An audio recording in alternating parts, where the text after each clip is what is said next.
নমস্কার বন্ধুরা, আশা করি আপনারা সবাই ভালো আছেন। তো আমরা সবাই ভালো আছি। তো বন্ধুরা দেখতে পাচ্ছেন এখানে কতগুলো নিয়েছি কাঁকরোল, আর এখানে নিয়েছি 3টে আলু। তো পরবর্তীতে কিন্তু এখানে আমি 4টে আলু কেটে নিয়েছি আর সমস্ত কাঁকরোলগুলোই কেটে নিয়েছি।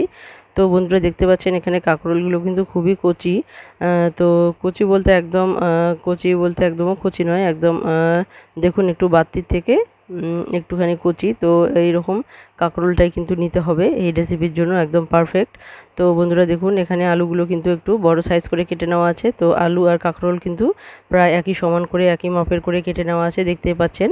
তো এটা দিয়ে একটা দারুণ রেসিপি তৈরি হতে যাচ্ছে। তো এই রেসিপিটা যদি আপনারা তৈরি করেন তাহলে যে কোনো কিছুর সঙ্গে আপনারা অনায়াসে খেয়ে নিতে পারবেন। আর এটা এতটাই সুস্বাদু হয় যে আপনারা লুচি, রুটি কিংবা ভাত যে কোনো কিছুর সঙ্গে এটা আপনারা খেয়ে নিতে পারবেন। তো বন্ধুরা দেখুন এখানে আমি কড়াই বসিয়ে দিয়েছি,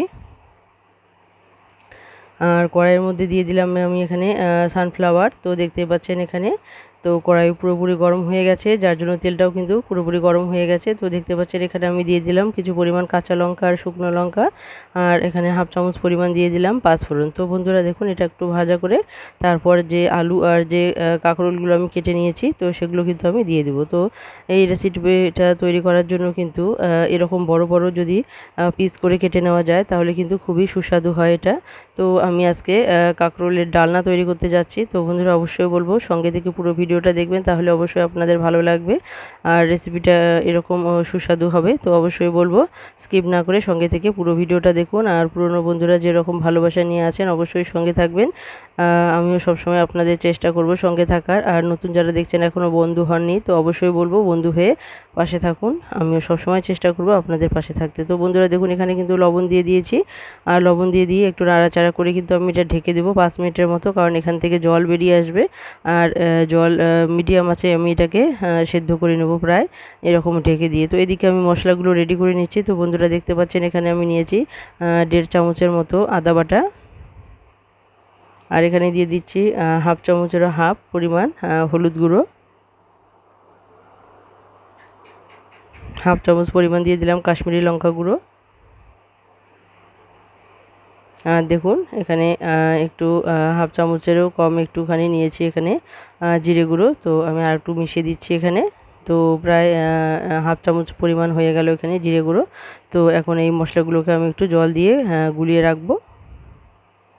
যে কোনো মশলাই বন্ধুরা যদি এরকম করে গুলিয়ে দেওয়া যায় তাহলে দেখবেন মশলাটা কিন্তু লেগে যায় না, আর এর কষানোটাও কিন্তু খুব সুন্দর হয় আর কালারটাও খুবই সুন্দর আসে। তো বন্ধুরা দেখুন 5 মিনিট ঢাকা দেওয়ার পর কিন্তু আমি আবার ফিরে এলাম আর ঢাকনাটা তুলে দিয়েছি। তো দেখুন এখানে তো এভাবে কিন্তু এটাকে ঢেকে দিয়ে একটু করে ভেজে নিতে হবে ভালোভাবে, তবে কিন্তু এই রেসিপিটা সুস্বাদু হবে।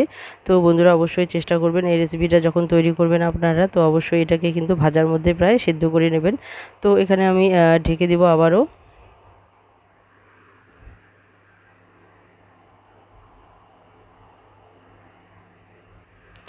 তো বন্ধুরা দেখুন এখানে ঢেকে দেওয়ার পর আবারও আমি 2-3 মিনিট পর আবারও চলে এসেছি। তো দেখুন এখানে কিন্তু যে মানে জল বেরিয়েছিল সেটা কিন্তু শুকিয়ে গেছে আর পুরোপুরি।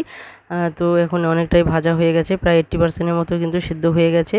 আর এখন আমি দিয়ে দিলাম সামান্য পরিমাণ হলুদ। তো এখন হলুদ দিয়ে আমি আবারও 2-3 মিনিটের মতো ভালো করে একটু ভেজে নেব। তো বন্ধুরা দেখুন এখানে কিন্তু হলুদ দেওয়ার পর কিন্তু আমি আরও সুন্দর করে একটু ভেজে নেব। তো এখানে কিন্তু পুরোপুরি সেদ্ধ করে নেওয়া যাবে না, কারণ এখানে যে কষানো হবে তারপর আবার জল দিয়ে এটাকে জাল করে নিতে হবে, তাহলে পুরোপুরি সেদ্ধ করলে কিন্তু এটা গলে যাবে, তো ভালো হবে না। তো অবশ্যই আপনারা চেষ্টা করবেন একটু মানে 80%-এর মতো একটু সেদ্ধ করে নিতে, আর বাকিটা 20%-এর মতো কষানো আর জল দেওয়ার পর সেদ্ধ হয়ে যাবে। তো বন্ধুরা দেখুন এখানে আমি গুলানো মশলাটা দিয়ে দিলাম, আর মশলার সাথে আমি দিয়ে দিলাম আবারও হাফ বাটি পরিমাণ জল। তো এখন এই জলটা কষানো হতে হতে কিন্তু বাকিটা কিছুটা সেদ্ধ হয়ে যাবে। তো অবশ্যই চেষ্টা করবেন ভাজার মধ্যে এরকম 80%-এর মতো সেদ্ধ করে নিতে, পুরোপুরি ভাজাটা সেদ্ধ করে নেবেন না, তাহলে কিন্তু এটা গলে যাবে, তো তখন কিন্তু এটা ভালো লাগবে না। তো অবশ্যই এটা কিন্তু ডালনা, তো ডালনা কিন্তু একটু বড় বড় দানা থাকলেই কিন্তু বেশি দেখতে ভালো লাগে আর খেতেও কিন্তু খুবই সুস্বাদু লাগে। যে কোনো ডালনাই করুন না কেন আপনারা, তো যে কোনো ডালনাই যদি একটু বড় বড় সাইজ করে কেটে নেওয়া যায় তাহলে দেখবেন সেটা কিন্তু দেখতে খুবই ভালো লাগে আর খেতেও ভালো লাগে। তো বন্ধুরা এই রেসিপিটা কিন্তু অবশ্যই বলবো যে কোনো কিছুর সঙ্গেই খাওয়া যেতে পারে। তো এই রেসিপিটা আপনাদের কেমন লাগলো অবশ্যই কমেন্টে জানাতে ভুলবেন না। তো পুরনো বন্ধুরা যারা আছেন অনেক অনেক ভালোবাসা নিয়ে সবাইকে অনেক অনেক ভালোবাসা সবার প্রতি থাকলো। তো অবশ্যই বলবো যেভাবে ভালোবাসা নিয়ে আছেন অবশ্যই সঙ্গে থাকবেন, সেরকমই সবসময় আশা করি। তো আমি সবসময় চেষ্টা করি আপনাদের কমেন্ট মানে কখন আপনারা কমেন্ট দেন সে অপেক্ষায় থাকি, আর কমেন্ট দেখারও আগ্রহ থাকে আমার। তো অবশ্যই আমি চেষ্টা করব আপনাদের কাছে পৌঁছানোর। তো যারা নতুন দেখছেন তাদের বলবো অবশ্যই বন্ধু হয়ে পাশে থাকবেন। তো অবশ্যই আমি চেষ্টা করব সবসময় আপনাদেরও পাশে থাকতে। তো বন্ধুরা দেখুন এখানে কিন্তু কষানো হয়ে গেছে, আর কষানো হওয়ার পর কিন্তু এখানে আমি দিয়ে দিলাম 1 গ্লাস পরিমাণ জল। তো এখানে আরেকটু পরিমাণ জল দিতে হবে, তো আমি আরেকটু পরিমাণ জলও এখানে দিয়ে দিব। তো এটা যেহেতু একটু জাল করে নিতে হবে, আর জাল করার পর এটাকে কিন্তু একটু রসালো অবস্থাতে নামাতে হবে, কারণ এটা কিন্তু ঠান্ডা হয়ে গেলে অনেকটাই জমে আসবে।